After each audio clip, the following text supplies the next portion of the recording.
Livro do Céu, volume 2, O Reino da Divina Vontade entre as Criaturas.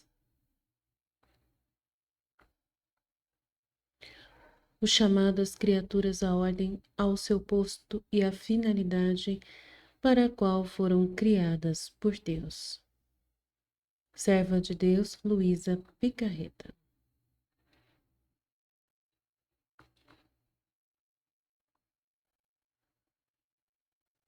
Vinte e 28 de fevereiro de 1899. Capítulo 2. Capítulo 1 do volume 2. Por ordem do confessor, começo a escrever o que acontece entre mim e Nosso Senhor. A cada dia. Ano 1899, mês de fevereiro, dia 28. Confesso a verdade, sinto uma grande repugnância, pois é tanto o esforço que devo fazer para vencer-me, que só o Senhor pode saber o rasgo de minha alma. Mas, ó santa obediência, que atadura tão poderosa és! Só tu me podias vencer e superar todas as minhas repugnâncias, que são como montes insuperáveis e me atas à vontade de Deus e do confessor. Mas, ó esposo santo, por quão grande é o sacrifício, outro tanto tenho necessidade de ajuda. Não quero outra coisa senão que me introduzas em teus braços e me segures, assim, assistida por ti, poderei dizer somente a verdade, só para a tua glória e para mim toda a confusão. Esta manhã, tendo celebrado a missa, com o confessor recebi também a comunhão. Minha mente se encontrava num mar de confusão por causa desta obediência que me vem dada pelo confessor, de escrever tudo o que passa em meu interior. Mal recebi a Jesus, comecei a dizer-lhe as minhas dores, especialmente a minha insuficiência e muitas outras coisas, mas parecia que Jesus não dava importância a isso e não respondia nada. Uma luz veio à minha mente e eu disse: talvez eu seja eu mesma a causa de Jesus não se mostrar segundo o seu costume. Então, de todo o coração lhe disse: ah, meu amado bem, meu tudo, não se mostre comigo tão indiferente, pois me despedaça o coração pela dor. Se é para escrever, venha, que venha. Embora me custe o sacrifício da vida, te prometo fazê-lo. Então Jesus mudou o aspecto e todo benigno me disse: de que temes? Eu não te assisti em outras vezes? Minha luz te circundará por todas as partes, e assim tu poderás manifestar e escrever tudo. Enquanto assim dizia, não sei como vi o confessor junto com Jesus e o Senhor lhe disse: olha, tudo o que fazes passa para o céu. Por isso veja a pureza com a qual deves agir, pensando que todos os teus passos, palavras e obras vêm à minha presença. E se são puros, isto é, feitos por mim, por minha causa, eu sinto por isso uma alegria grandíssima e sinto-os em meu redor, como tantos mensageiros que me lembram continuamente de ti. Mas se essas obras são feitas por fins baixos e terrenos, sinto grande aborrecimento. E enquanto assim dizia, parecia que lhe pegava as mãos e levantava-os para o céu. Lhe dizia: seus olhos sempre ao alto, pois és do céu e obra para o céu. Enquanto vi o confessor Jesus que assim lhe dizia, em minha mente me parecia que se fizesse assim aconteceria como quando uma pessoa deve desalojar uma casa para mudar-se a outra. E ela o que faz? Primeiro ela manda todas as coisas e tudo que ela tem, e depois ela vai-se. Assim nós também primeiro mandamos nossas obras para tomar o lugar para nós no céu. E depois, quando chegar nosso tempo, iremos nós. Oh, que formoso cortejo essas obras nos farão! Enquanto via agora o confessor, lembrei-me que ele me tinha dito que devia escrever sobre a fé, o modo como Jesus me tinha explicado sobre esta virtude. Enquanto pensava nisto, no instante o Senhor atraiu-me de tal forma para si que me senti fora de mim mesma no céu, juntamente com Jesus, e disse-me estas palavras precisas: a fé é Deus. Mas estas duas palavras continham uma luz tão imensa que é impossível explicá-las. Mas como posso dizê-lo? Na palavra fé, compreendia que a fé é o próprio Deus. Assim como o alimento material dá vida ao corpo para que não morra, assim a fé é o que dá vida à alma. Sem a fé, a alma está morta. A fé vivifica, a fé santifica. A fé espiritualiza o homem e o faz ter fixos olhos no Ser Supremo, de modo que nada aprende das coisas aqui embaixo. E se as aprende em Deus. Oh, a felicidade de uma alma que vive de fé! Seu voo é sempre para o céu. Em tudo o que lhe acontece, se olha sempre em Deus.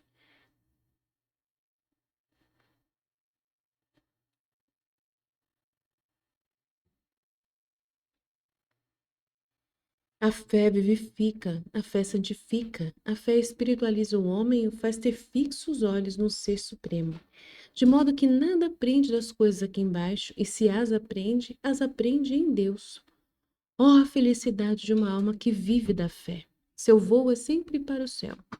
Em tudo o que lhe acontece, se olha sempre em Deus, e eis como na tribulação, a fé a eleva em Deus e não se aflige, nem sequer um lamento, sabendo que não deve formar aqui a sua alegria, senão no céu. Assim, se a alegria, a riqueza, os prazeres a circundam, a fé a eleva em Deus e diz entre si: quanto mais feliz e mais rica serei no céu. Então esses bens terrenos se irrita deles, e os despreza e os coloca debaixo dos pés. Parece-me que a uma alma que vive da fé acontece como uma pessoa que possui milhões e milhões em dinheiro e até reinos inteiros. E outra pessoa quer oferecer-lhe um centavo apenas. Agora, o que diria esta? Não se indignaria, não jogaria na cara? E acrescento, e se esse centavo estivesse ainda todo sujo e lameado, como são as coisas terrenas? E além disso, se lhe fosse dado somente um empréstimo? Então ela diria, imensas riquezas eu gozo e possui, você se atreve a me oferecer este vil centavo tão enlouquecido e sujo e tão por pouco tempo?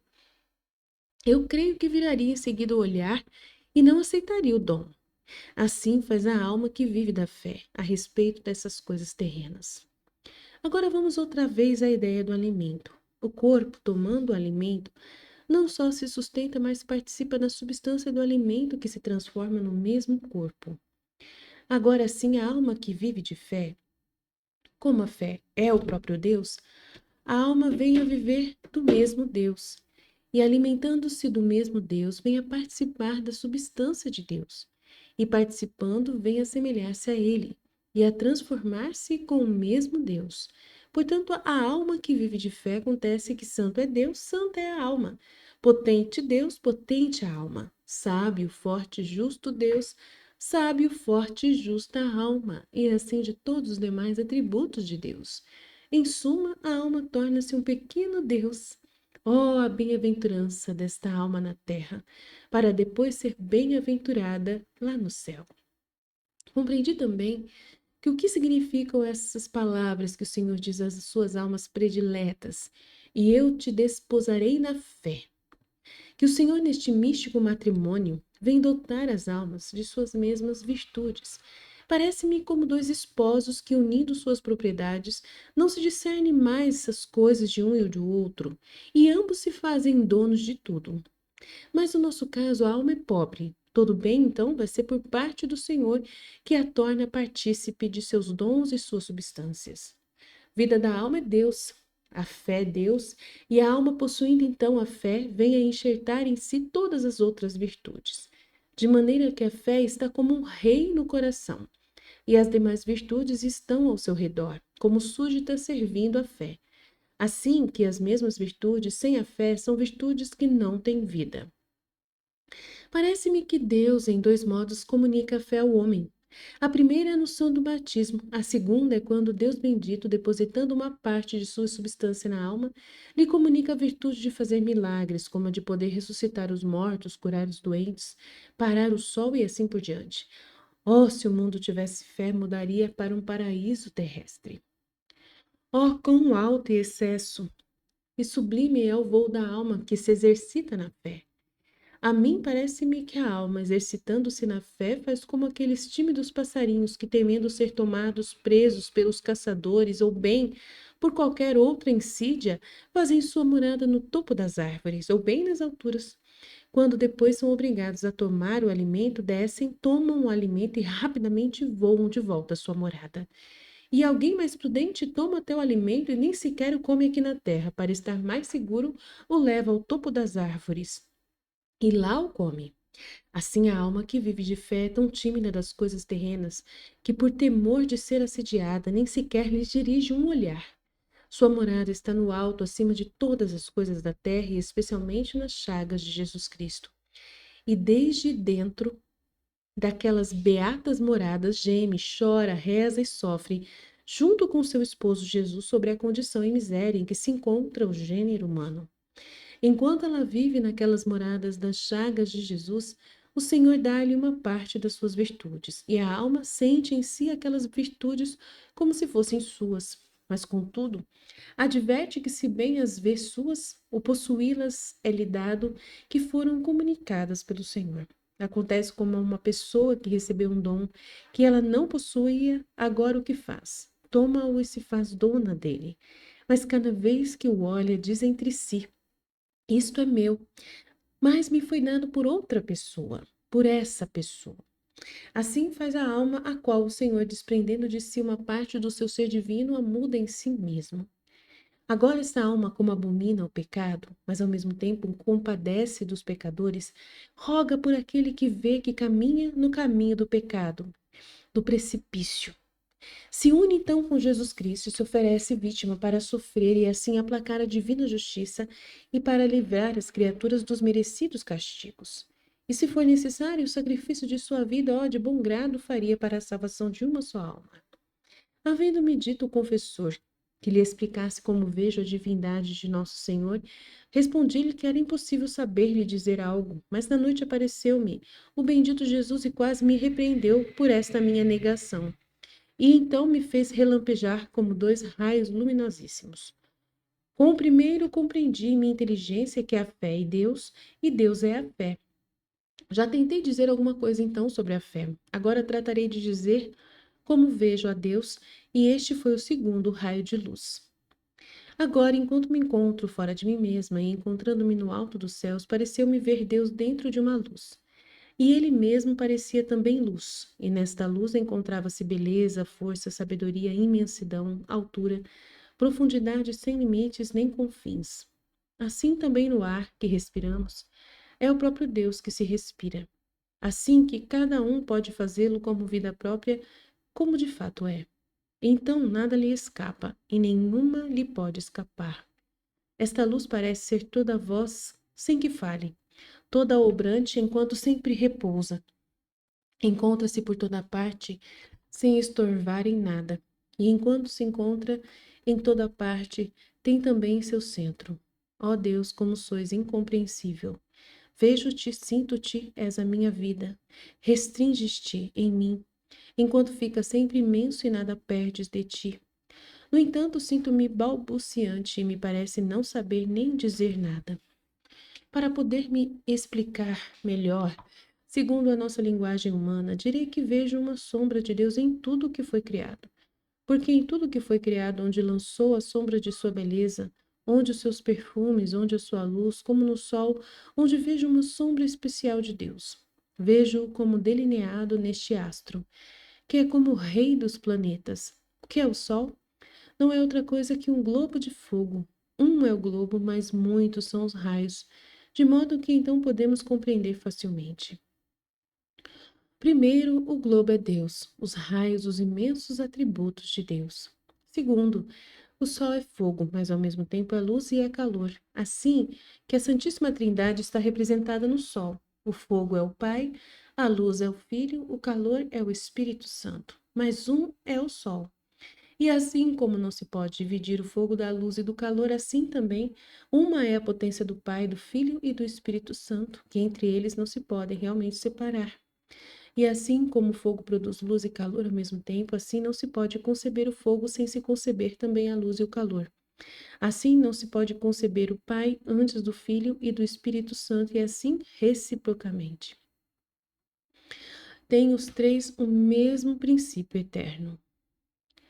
Acrescento que a luz do sol se expande por toda parte. Assim Deus, com sua imensidão, onde quer penetra, porém recordemos que não é mais do que uma sombra. Porque o sol não chegaria aonde não pode penetrar com sua luz, mas Deus penetra onde quer que for. Deus é Espírito puríssimo e nós o podemos simbolizar no sol que faz penetrar seus raios em qualquer lugar, sem que ninguém os possa tomar entre as mãos. Deus olha tudo, as iniquidades, as infâmias dos homens, e ele fica sempre o que é puro, santo e imaculado. Sombra de Deus é o sol que manda sua luz sobre as imundícies e fica imaculado. Expande sua luz no fogo e não se queima, no mar, nos rios e não se afoga. Dá luz a todos, fecunda tudo, dá vida a tudo com seu calor e não empobrece de luz, nem perde nada de seu calor e muito mais. Enquanto faz tanto bem a todos, ele de nenhum tem necessidade e fica sempre o que é, majestoso, resplandecente, sem jamais mudar-se. Oh, como se representam bem no sol as qualidades divinas!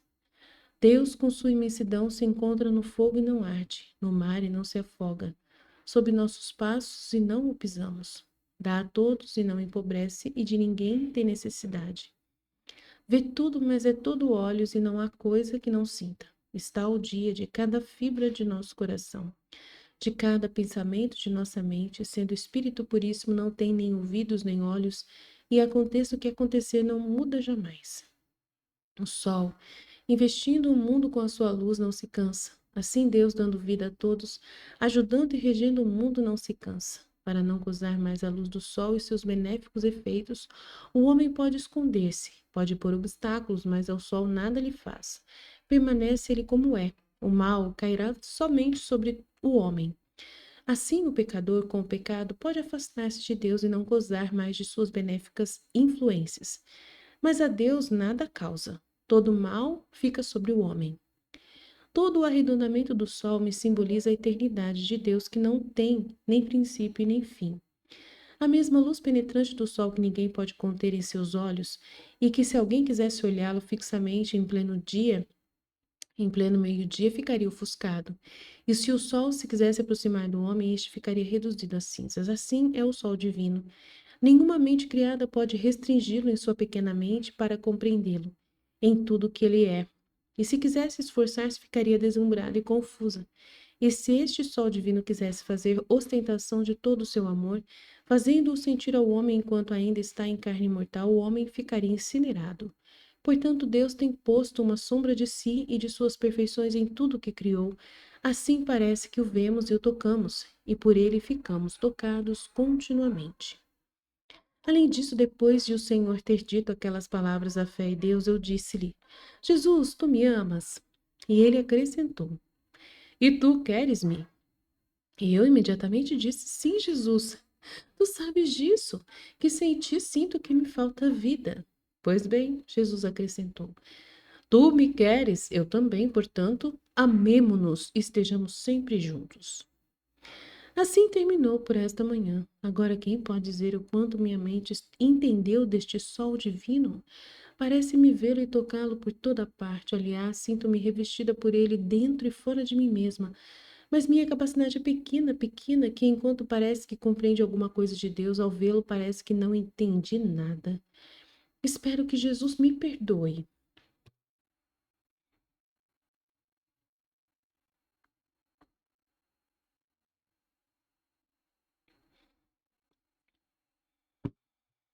Volume 2, capítulo 2, 10 de março de 1899. Estando em meu habitual estado, fez-se ver meu sempre amável Jesus todo amargo e aflito, me dizendo: Minha filha, minha justiça se tornou muito pesada.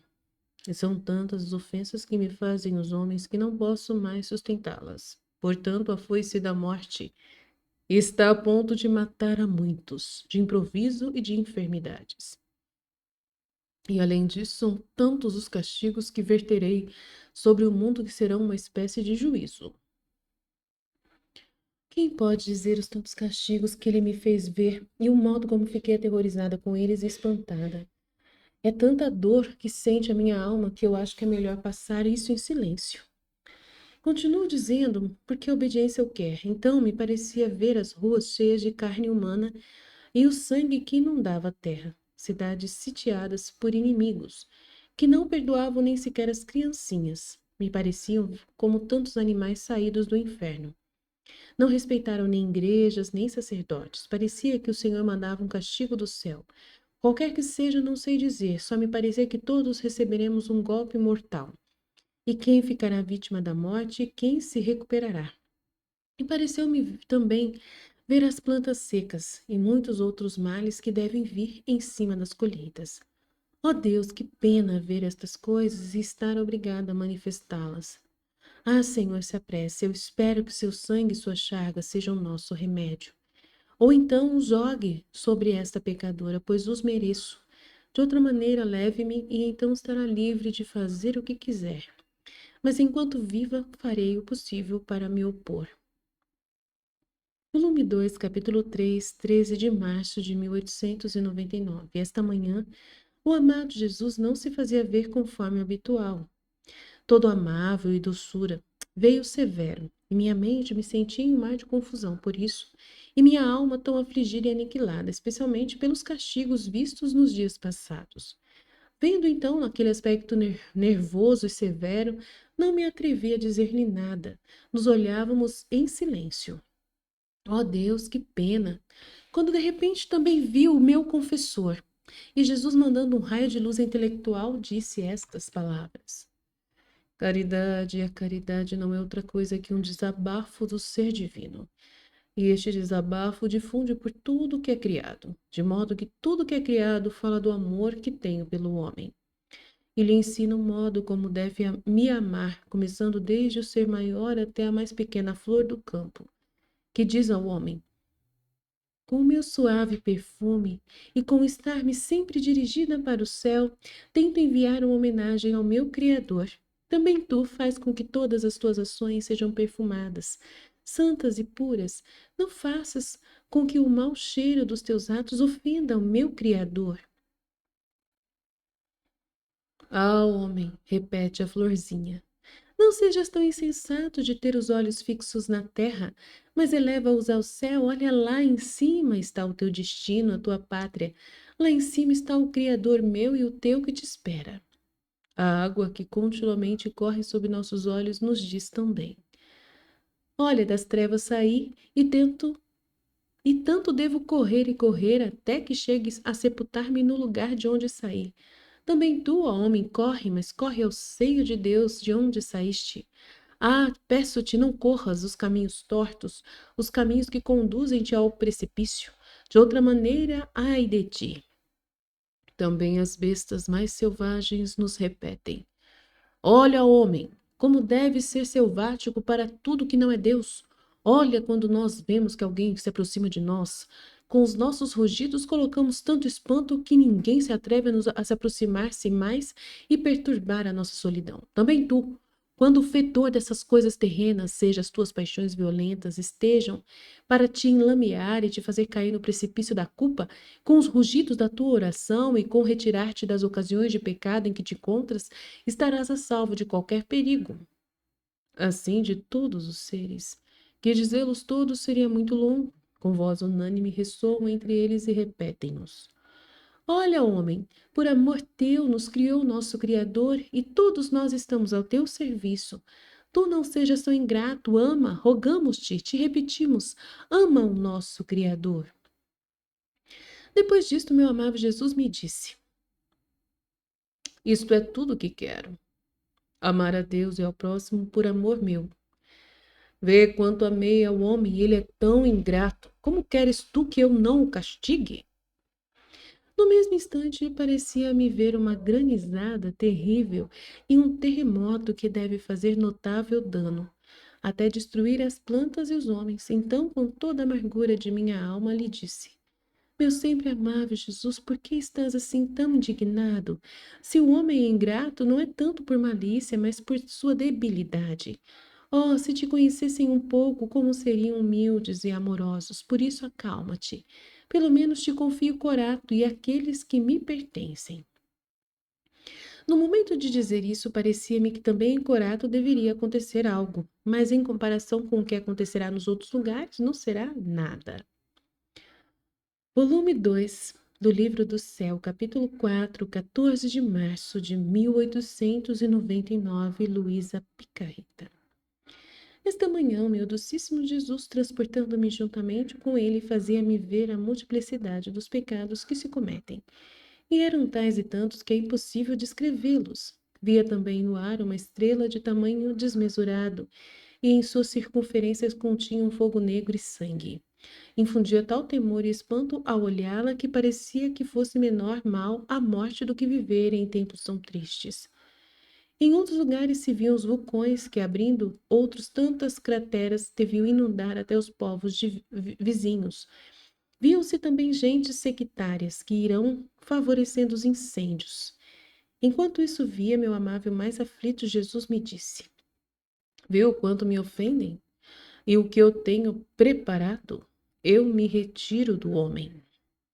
E enquanto isso dizia, nos retiramos os dois na cama e via que neste retirar-se de Jesus os homens se punham a fazer ações mais feias, mais homicídios. Em uma palavra, me parecia ver gente contra gente. Quando nos retiramos, parecia que Jesus se metia em meu coração e começou a chorar e a soluçar, dizendo: Oh, homem, quanto te amei! Se você soubesse o quanto me dói ter que te punir, mas a isto me obriga a minha justiça. Ó homem, quanto choro e me dói sua sorte. Depois dava desabafo ao pranto, e de novo repetia as palavras. Quem pode dizer a dor, o temor, o rasgo que se fazia em minha alma, especialmente ao ver Jesus assim tão aflito e chorando. Quanto mais podia esconder a minha dor e para o consolar lhe dizia: Ó Senhor, para quê? Nunca castigues os homens. Esposo santo, não chores, tal como fizeste outras vezes, assim farás agora. Derramarás em mim, far-me-ás sofrer a mim, e assim vossa justiça não vos obrigará a castigar as nações. E Jesus continuava chorando e eu repetia: Mas escuta-me um pouco. Não me puseste nesta cama para que eu seja vítima pelos demais? Por acaso não estive disposta a sofrer as outras vezes para evitar os castigos às criaturas? Por que agora não querem me fazer caso? Mas com todas as minhas pobres palavras, Jesus não se acalmava de chorar.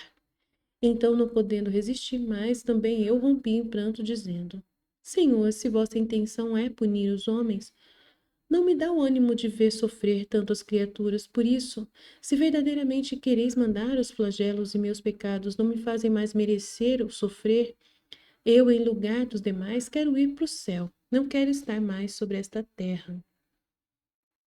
Depois veio o confessor e, tendo me chamado à obediência, Jesus retirou-se e assim terminou.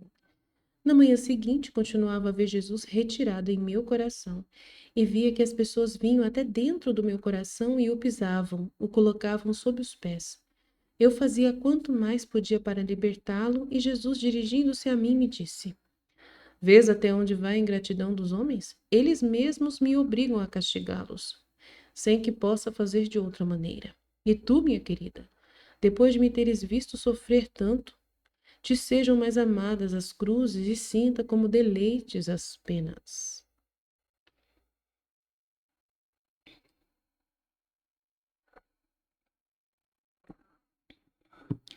Volume 2, capítulo 5, 18 de março de 1899.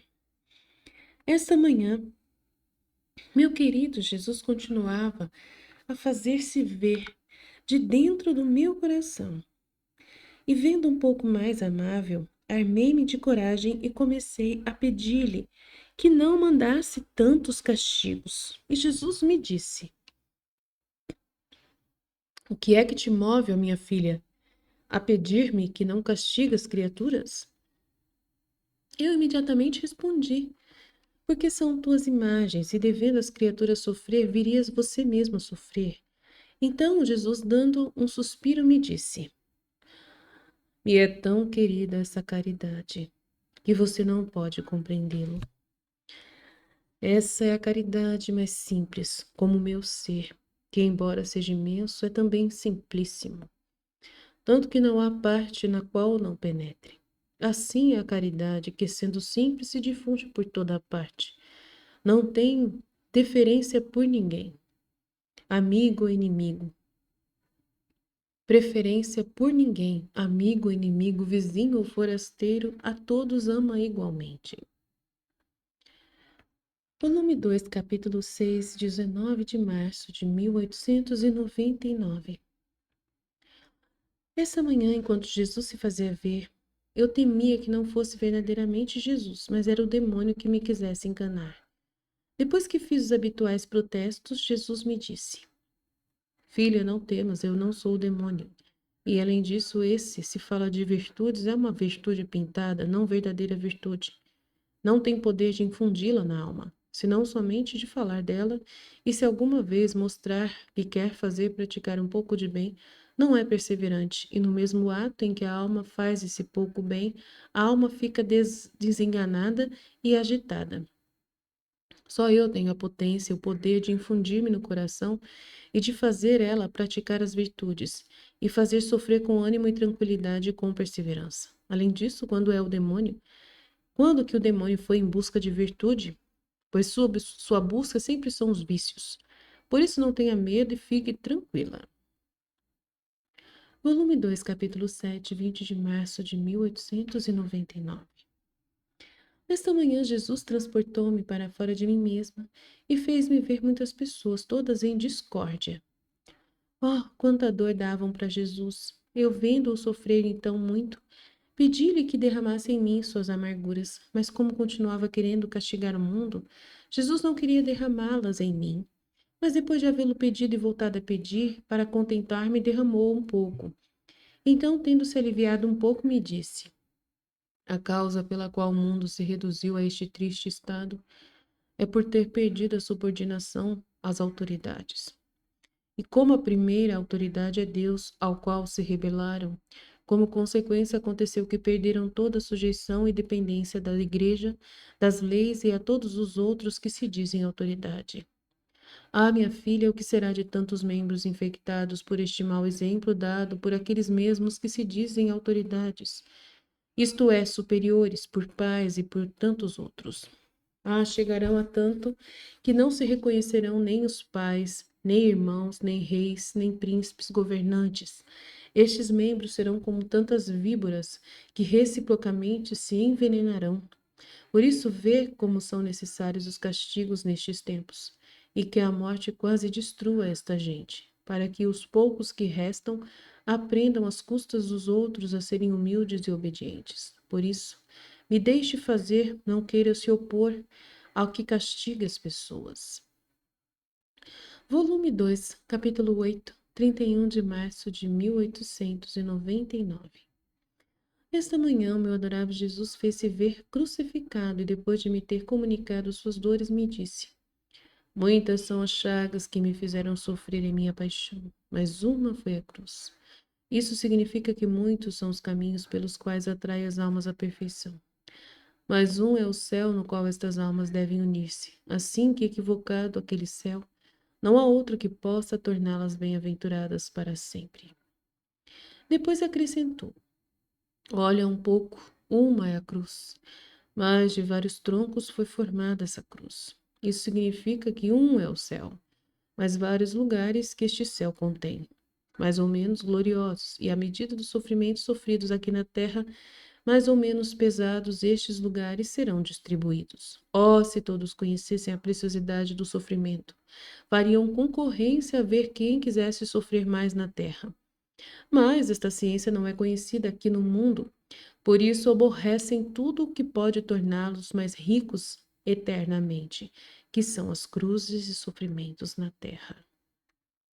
Volume 2, capítulo 9, abril de 1899.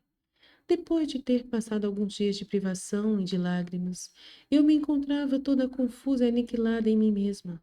Em meu interior ia dizendo continuamente: Diz-me, ó meu bem, por que te afastaste de mim? Em que eu te ofendi, que não te deixas ver mais? E se te mostras é quase ofuscada em silêncio? Ah, não mais me faça esperar e esperar por ti, que meu coração não pode mais. Finalmente Jesus se mostrou um pouco mais claro, e vendo-me tão aniquilada, me disse: Se tu soubesses quanto me agrada a humildade é a planta mais pequena que se pode encontrar, mas seus ramos são tão altos que chegam até o céu. Estão em torno de meu trono e penetram até dentro de meu coração. A pequena planta é a humildade. Os ramos que produz esta planta é a confiança. Assim que não se pode dar verdadeira humildade sem confiança. A humildade sem confiança é falsa virtude. Pelas palavras de meu Jesus, se vê que meu coração não só estava aniquilado, mas também um pouco desanimado.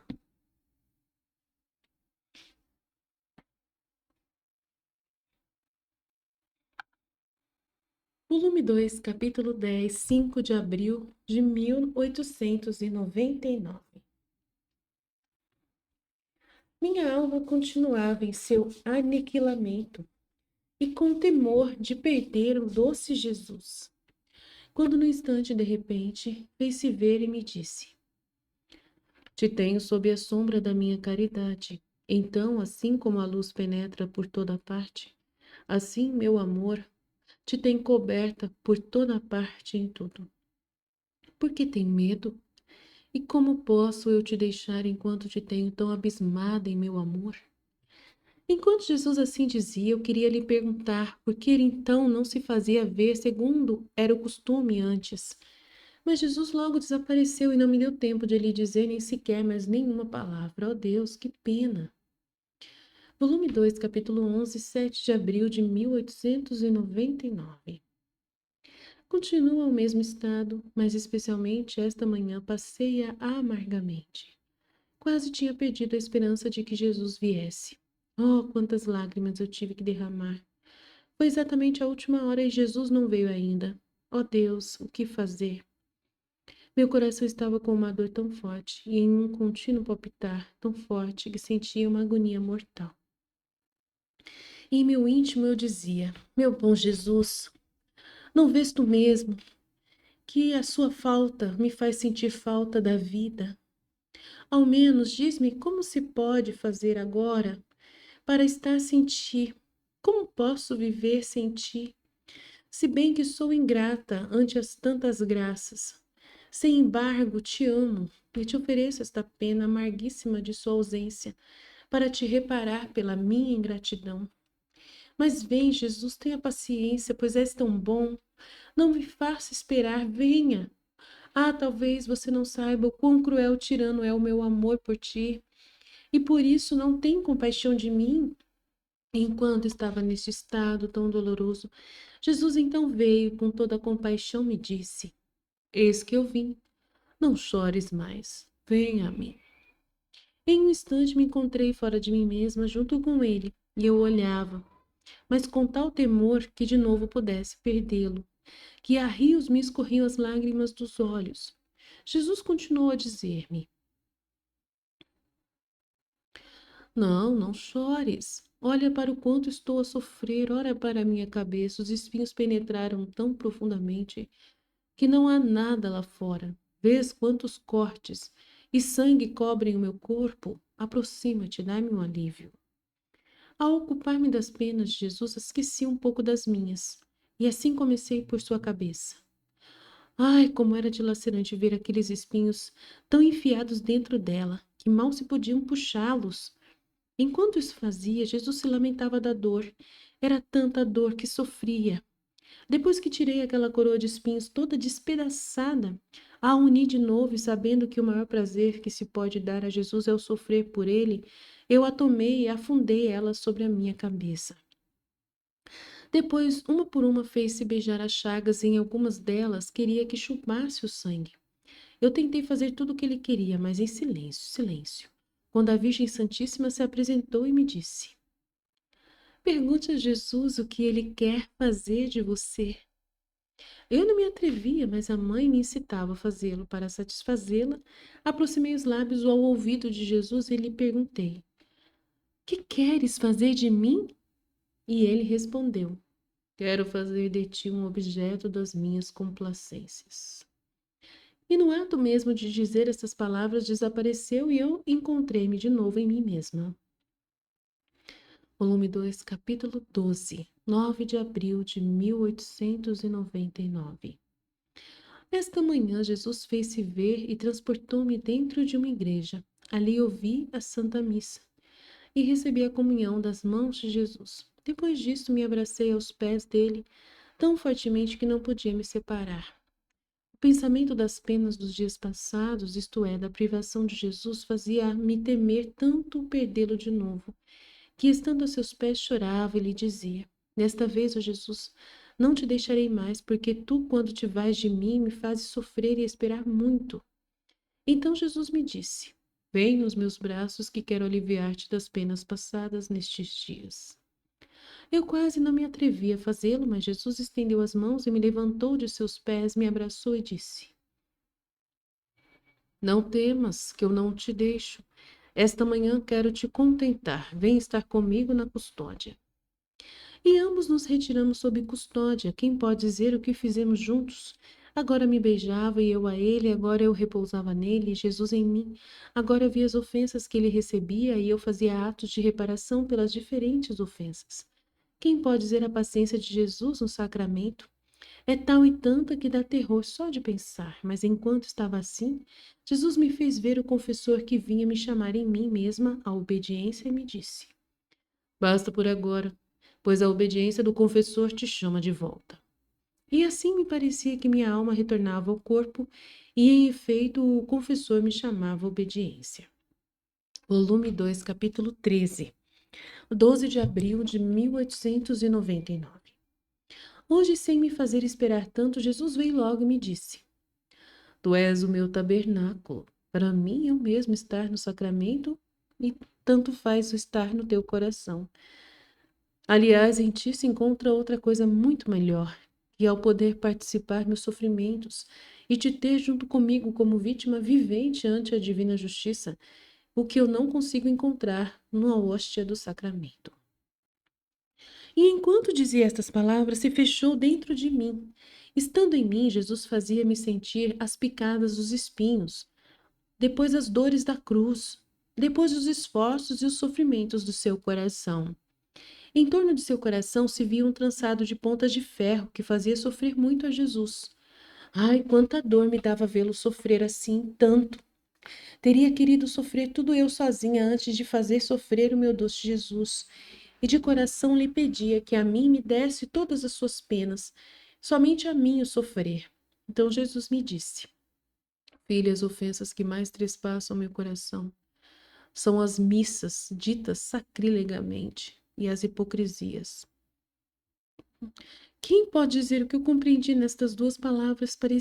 Parece-me que externamente se faz ver que se ama, se louva o Senhor na missa, mas internamente se tem um veneno pronto para matá-lo. Externamente se faz ver que se quer a glória, a honra de Deus, mas internamente se busca somente a honra e a estima própria. Todas as obras feitas assim com hipocrisia, mesmo as mais santas, são obras todas envenenadas que amarguram o coração de Jesus. Volume 2, capítulo 14, 16 de abril de 1899. Estando no meu estado habitual, Jesus convidou-me a virar para girar com ele, para ver o que faziam as criaturas. Eu lhe disse: Meu adorável Jesus, esta manhã não tenho vontade de girar e ver as ofensas que te fazem no mundo. Vamos aqui os dois juntos. Mas Jesus insistia em que queria girar. Então, para agradá-lo, lhe disse: Tá, se queres sair no mundo, vamos então dentro da igreja, pois ali deve ser poucas as ofensas que te fazem. E assim fomos dentro de uma igreja. Mas ali também ele foi ofendido, e mais ainda que em outros lugares. Não porque nas igrejas se façam mais pecados que no mundo, senão porque são ofensas feitas por seus mais amados, por aqueles que deveriam colocar alma e corpo para defender a honra e a glória de Deus. Por isso resultam elas, essas ofensas mais dolorosas ao seu coração adorável. Então vi as almas devotas, que por poucas coisas de nada não se preparavam bem à sagrada comunhão. Suas mentes, em vez de pensar em Jesus, pensava somente em suas pequenas perturbações e culpas, em tantas coisas de nada, de escrúpulos, e esta era sua preparação. Quantas penas davam estas almas a Jesus, e quanta compaixão eu ficava delas, porque davam importância a estas tantas palhinhas, a tantas ociosidades. Em troca, não se dignavam dirigir um olharzinho para Jesus. Então ele me disse: Minha filha, quanto impedem estas almas que a minha graça se derrame nelas. Eu não me fixo nessas minúcias e escrúpulos, senão no amor com o qual se aproximam. E elas, ao contrário, mais se fixam nesses escrúpulos que são palhas, que são mais palhas do que no amor. É mais, o amor destrói todas essas coisas. Mas com muitas palhas, não se aumenta nem um pouco o amor delas, mas bem diminui. Mas o que é pior destas almas é que se perturbam demais, perdem muito tempo com essas coisas. Quiseram estar com os padres horas inteiras para dizer tudo isso na confissão, mas jamais elas põem mãos à obra com uma boa e corajosa resolução para extirpar de vez essas minúcias e palhas. O que te dizer além disso, ó minha filha, de certos sacerdotes destes tempos? Pode-se dizer que atuam quase satanicamente, chegando a fazer-se ídolos das almas. Assim, o meu coração é mais trespassado pelos meus filhos sacerdotes, porque se os outros me ofendem mais, ofendem as partes do meu corpo, mas os meus sacerdotes ofendem minhas partes mais sensíveis e ternas, até no mais íntimo do meu coração. Quem pode dizer a amargura de Jesus? Ao dizer estas palavras, chorava amargamente. Eu fazia quanto mais podia, compadecer-lhe e repará-lo, mas enquanto isso fazia, nos retiramos junto ao leito. Volume 2, capítulo 15, 21 de abril de 1899. Nesta manhã, estando no meu estado habitual, no momento me encontrei em mim mesma, mas sem poder me mover, quando de repente senti que alguém entrou no meu quarto. Depois fechou este de novo a porta e ouvi que se aproximava da minha cama. Em minha mente pensava que alguém tinha entrado furtivamente sem que ninguém da família o tivesse visto e tinha penetrado no meu quarto. Quem sabe o que poderia este fazer? Era tanto medo que eu sentia o sangue gelar nas veias e tremia muito. Oh Deus, que fazer agora? Dizia entre mim. A família não viu. Eu sinto-me toda imóvel e não posso defender-me nem pedir ajuda. Jesus, Maria, mãe minha, ajudai-me, São José, dizei-me, livrai-me deste perigo. Quando senti que subia na cama e se aninhava junto a mim, foi tanto medo que abri os olhos e lhe disse: Diz-me, quem és tu? Ele respondeu: Eu sou o pobre dos pobres. Não tenho onde estar. Vim a ti para ver se me queres ter contigo em teu quarto. Olha, sou tão pobre que nem sequer tenho veste. Mas tu pensarás em tudo. Eu olhei bem, era um menino de 5 ou 6 aninhos, sem roupas, sem sapatos, mas sumamente belo e gracioso. Em seguida lhe respondi: Por mim, com gosto te teria, mas o que dirá meu pai? Não sou uma pessoa livre que pode fazer o que quiser. Tenho meus pais que me impedem. Vestir-te, se posso fazê-lo com meus pobres trabalhos, farei qualquer sacrifício, mas ter-te aqui comigo é impossível. Além disso, não tens papai nem mamãe aonde nem onde ficar? Mas a criança amargamente respondeu: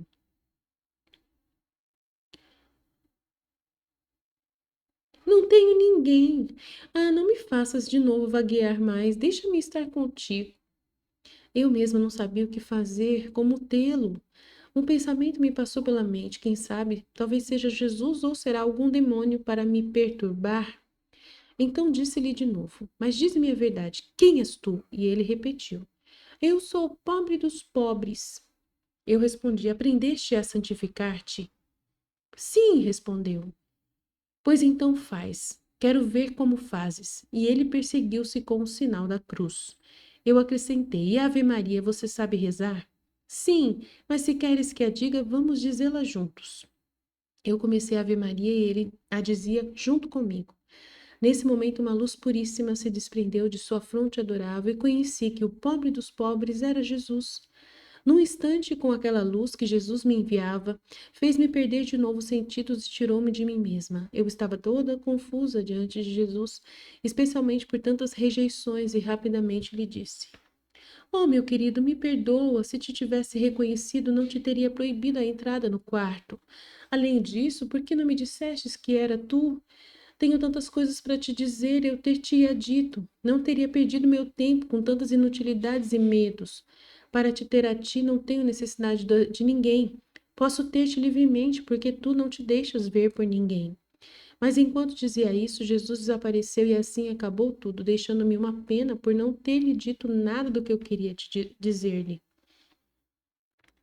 Volume 2, capítulo 16, 23 de abril de 1899.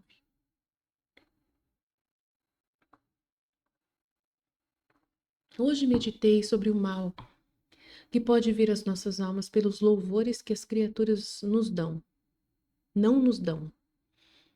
Enquanto aplicava a mim mesmo para ver se havia em mim a necessidade e complacência pelos louvores humanos, Jesus aproximou-se de mim e me disse: Quando o coração está cheio do conhecimento de si mesmo, os louvores dos homens são como aquelas ondas do mar, que se elevam e transbordam, mas jamais saem de seus limites.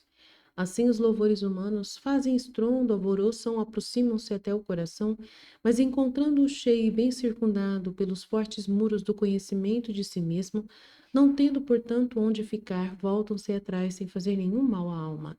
Por isso deves estar atento a isto, que os louvores e os desprezos das criaturas não devem ser levados em conta. Volume 2, capítulo 17, 26 de abril de 1899. Jesus a alegra.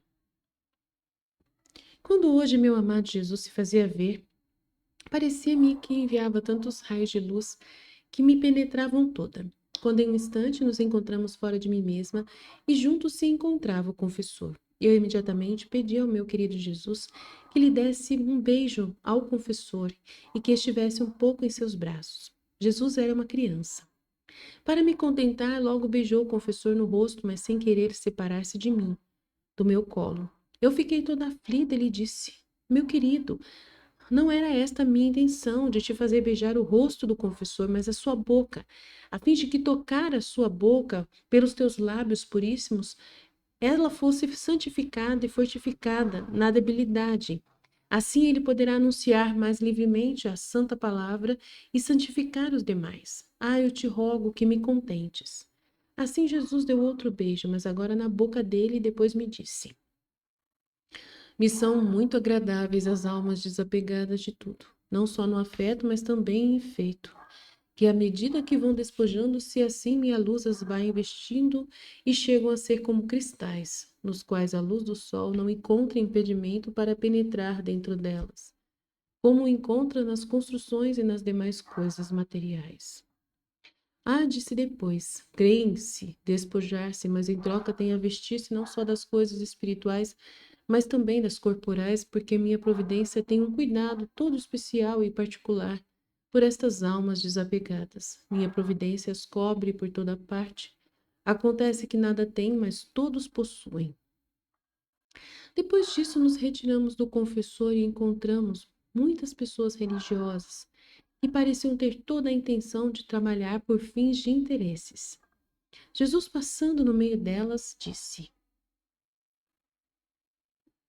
Ai daquele que trabalha por finalidade de adquirir alguma coisa em dinheiro ou qualquer outro bem, já receber em vida o seu pagamento. Volume 2, capítulo 18, 2 de maio de 1899. Esta manhã, Jesus dava muita compaixão, estava tão aflito e sofredor que eu não me atrevia a lhe fazer nenhuma pergunta. Nos olhávamos em silêncio. De vez em quando me dava um beijo e eu a ele. E assim continuou a fazer-se ver algumas vezes. A última vez me fez ver a igreja, dizendo-me estas palavras: Na minha igreja está representado todo o céu. Assim como no céu uma é a cabeça, que é Deus, e muitos são santos de diferentes condições, ordens e méritos. Assim na minha igreja uma é a cabeça, que é o Papa, e até na sua tiara que rodeia sua cabeça está representada a Trindade Sacrossanta. e muitos são os membros que desta cabeça dependem, ou seja, diferentes dignidades, diferentes ordens superiores e inferiores, desde a menor até a maior. Todos servem para embelezar minha igreja, e cada um, segundo o seu grau, tem um ofício que lhe foi dado. E com o exato cumprimento das virtudes, vem dar de si na minha igreja um esplendor odoroso, de modo que a terra e o céu ficam perfumados e iluminados. E as pessoas ficam tão atraídas por esta luz e por este perfume que é quase impossível não se render à verdade. Deixo-te a ti considerar aqueles membros infectados que, em vez de produzir luz, dão trevas. Quantos destroços fazem na minha igreja? Enquanto Jesus assim me dizia, viu o confessor junto a ele, e Jesus, com o seu olhar penetrante, olhava-o fixamente. Depois, dirigindo-se a mim, me disse: Quero que tenha plena confiança com o confessor, mesmo nas mínimas coisas. Tanto que entre eu e ele não deve haver diferença alguma, porque na medida de sua confiança e da fé que der às suas palavras, assim eu entrarei em contato. No momento em que Jesus dizia estas palavras, lembrei-me de certas tentações do demônio que haviam produzido em mim um pouco de desconfiança do sacerdote. Mas Jesus, com seu olho vigilante, de imediato, me tomou novamente junto a si. Nesse mesmo instante, sentia-me atirar de dentro de mim essa desconfiança. Seja sempre bendito o Senhor, que tem tanto cuidado desta alma tão miserável e pecadora. Volume 2, capítulo 19, 6 de maio de 1899. Esta manhã quase não se fez ver Jesus. Minha mente a sentia tão confusa que quase não compreendia a perda de Jesus.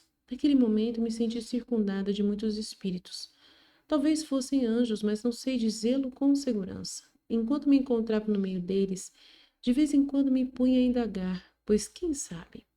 Talvez pudesse ouvir o hálito do meu amado no meio deles. Por mais que fizesse, não advertia nada que indicasse que ali estava o meu amante bem. Quando de repente, de trás das costas, senti vir um sopro doce. Súbito gritei: Jesus, meu Senhor! E ele respondeu: Luísa, o que queres? Jesus, meu lindo, venha, não fique atrás das minhas costas, porque não posso te ver. Estive toda esta manhã te esperando e indagando, pois talvez tivesse podido te ver no meio destes espíritos angélicos que rodeavam a cama, mas não tive êxito. Por isso me sinto tão cansada, porque sem ti não posso encontrar repouso. Venho para repousarmos juntos. Assim Jesus se pôs junto a mim e me sustentava a cabeça. Aqueles espíritos disseram: Senhor, quão rapidamente ela te conheceu. Não pela voz, mas apenas pelo sopro ela logo te chamou. Jesus respondeu-lhes: ela conhece-me a mim, e eu conheço a ela. Ela me é tão querida quanto me é querida a pupila dos meus olhos. E enquanto assim dizia, encontrei-me nos olhos de Jesus. Quem pode dizer o que senti, estando naqueles olhos puríssimos? É impossível expressá-lo com palavras. Os próprios anjos ficaram surpreendidos. Volume 2, capítulo 20, 7 de maio de 1899. Enquanto no dia fiz a meditação, Jesus continuava a fazer-se ver junto a mim e me disse: Minha pessoa está circundada por todas as obras que fazem as almas como por um vestido, e à medida da pureza de intenção e da intensidade do amor com o qual se fazem, assim me dão mais esplendor, e eu lhes darei mais glória. Tanto que no dia do juízo as mostrarei a todo mundo para fazer conhecido o modo como me honraram os meus filhos e o modo como eu os honro a eles. Então, tomando um ar mais aflito, acrescentou: Minha filha, o que será de tantas obras, mesmo boas, feitas sem reta intenção? Por costume e com fins de interesse? Qual não será sua vergonha no dia do juízo ao ver tantas boas obras em si mesmas, mas murchas por sua intenção? Que em vez de dar-lhes honra, como a tantos outros, as mesmas ações produzirão vergonha? Porque não são as grandes obras que eu olho, mas a intenção com que se fazem. Aqui está toda a minha atenção. Por um momento, Jesus fez silêncio, e eu pensava nas palavras que ele tinha dito. E enquanto as estava ruminando em minha mente, especialmente sobre a pureza de intenção e como fazendo bem às criaturas, as mesmas criaturas devem desaparecer, fazendo uma criatura com o mesmo Senhor e fazendo como se as criaturas não existissem. Jesus voltou a falar, dizendo-me: no entanto, é esse o caso. Olhe, meu coração é grandíssimo, mas a porta é estreitíssima. Ninguém pode preencher o vazio deste coração senão somente as almas desapegadas, nuas e simples. Porque, como você vê, sendo a porta pequena, qualquer impedimento, ainda mínimo, isto é, uma sombra de apego, de intenção errada, uma obra sem o fim de me agradar plenamente, somente, impede que elas entrem a deleitar-se em meu coração. O amor do próximo muito agrada ao meu coração, mas deve estar unido ao meu, tão unido ao meu que deve formar um só, sem poder distinguir-se um do outro. Mas aquele outro amor ao próximo que não está transformado em meu amor, eu não olho como coisa que me pertence. Volume 2, capítulo 21. 9 de maio de 1899. Esta manhã encontrava-me no mar de aflição pela perda de Jesus. Depois de muito esperar, ele veio, e se apertava tanto a mim que não podia nem sequer vê-lo. Chegava a pôr sua testa sobre a minha, apoiava seu rosto sobre o meu, e assim todos os demais membros. Agora, enquanto Jesus estava nesta posição, eu lhe disse: Meu adorável Jesus, você não me ama mais? E ele: Se não te amasse, não estaria tão perto de ti. E eu voltei a lhe dizer: Como me dizes que me amas se não me fazes mais sofrer como antes? Temo que não me queira mais neste estado de vítima, ao menos me liberte então do incômodo de vir sempre o confessor. Enquanto dizia isso, parecia que Jesus ignorava as minhas palavras e me fazia ver uma multidão de pessoas que cometia todo tipo de infâmias. E Jesus, indignado com esses, fazia cair entre eles diferentes tipos de enfermidades contagiosas. E muitos morriam negros como carvão. Parecia que Jesus exterminava da face da terra aquela multidão de pessoas. Enquanto via isto, pedi a Jesus que pusesse em mim as suas amarguras, a fim de que eu pudesse livrar o povo. Mas nem sequer nisto ele me dava ouvidos. E respondendo-me as palavras que antes lhe tinha dito, acrescentou: O maior castigo que eu posso dar a ti, ao sacerdote e ao povo, é se eu te libertar deste estado de sofrimento. A minha justiça desabafaria com toda a sua ira, porque não encontraria mais oposição. Tanto é verdade que o pior mal para alguém é ser posto em um ofício e depois ser deposto. Melhor para ele se não lhe tivesse sido encarregado aquele ofício, porque abusando e não aproveitando se torna indigno. Depois Jesus continuou a vir várias vezes no dia de hoje, mas tão aflito que dava piedade e até fazia-me chorar. Talvez até as mesmas pedras chorariam. Porquanto procurei consolá-lo. Agora o abraçava, agora lhe segurava a cabeça tão sofredora. Agora lhe dizia: Coração do meu coração, Jesus, nunca foi teu costume aparecer-te a mim assim tão aflito. Se outras vezes te fizeste ver afligido, converter em mim tuas amarguras, logo mudaste o aspecto. Mas agora me é negado dar-te este alívio. Quem diria que depois de tanto tempo que te dignaste derramar tuas amarguras em mim e fazer-me partícipe dos teus sofrimentos e que tu mesmo tem feito tanto para dispor-me, agora devo ficar privada. Sofrer por seu amor era o meu único alívio, era o sofrer que me fazia suportar o exílio do céu. Mas agora faltando-me também isso, que não tenho mais onde me apoiar e a vida me dá incômodo. Ah, esposo santo, amado meu, amada vida minha, faz que voltem as minhas penas, dai-me o sofrer. Não olhes minha indignidade e meus graves pecados, senão tua grande misericórdia que não está esgotada. Enquanto desabafava com Jesus, ele aproximando-se mais a mim me disse: Minha filha, minha justiça que quer desafogar-se sobre as criaturas. O número de pecados dos homens está quase completo. E a justiça quer sair fora para fazer gala de sua ira e reparar-se das injustiças dos homens. Bom, para te fazer ver como estou amargurado e para te contentar um pouco, quero verter-te em ti só meu alento. E assim, aproximando seus lábios aos meus, me enviava seu respiro, que era tão amargo que me sentia amargar a boca, o coração e toda a minha pessoa. Se seu único fôlego era tão amargo, o que será do resto de Jesus? Deixou-me tanta pena que me senti trespassar o coração. Volume 2, capítulo 22, 12 de maio de 1899. Esta manhã, meu adorável Jesus continuava a fazer-se ver afligido. Transportou-me para fora de mim mesma e me fazia ver as ofensas que recebia. E eu comecei a pedir de novo que derramasse em mim suas amarguras. Jesus no princípio não me ouvia e só me disse: Minha filha, a caridade só é perfeita quando é feita com o único fim de me agradar. E então é verdadeira e é reconhecida por mim quando está despojada de tudo. Eu, tomando ocasião dessas suas mesmas palavras, lhe disse: Amado Jesus meu, é precisamente por isso que quero que tu derrames em mim tuas amarguras, para poder aliviar-te em tantas penas. E se te peço que libertes também as criaturas, é porque recordo bem que tu, em outras ocasiões, depois de as ver castigado, ao vê-las sofrer tanta pobreza e outras coisas, muito sofreu também tu. Mas quando eu estive atenta e te pedi, importunado até te cansar, que derramasses em mim tuas amarguras, tanto que te agradavas em derramar em mim, livrando-as a elas. Depois tu ficastes muito contente, não te lembras? Além disso, não são as tuas imagens? Jesus, vendo-se convencido, me disse: Por ti é necessário contentar-te. Aproxima-te e bebe do meu lado. Assim fiz, aproximei-me para beber do seu lado, mas em vez de sair a amargura chupava um sangue docíssimo, que toda me embriagava de amor e de doçura. Sim, por isso estava contente, mas não era esta a minha intenção.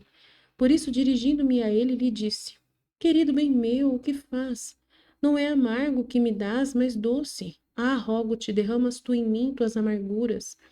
E Jesus, olhando-me benignamente, me disse: Continua a beber, que logo virá o amargo. Assim, pondo-me de novo ao seu lado, depois de ter continuado a sair o doce, saiu também o amargo. Mas quem pode dizer a intensidade da amargura? Depois que me fartei de beber, me retirei, vendo sua cabeça que tinha coroa de espinhos, atirei e afundei em minha cabeça. E Jesus parecia todo condescendente, enquanto em outras ocasiões não havia permitido isto. Como era bonito ver Jesus depois que derramou suas amarguras.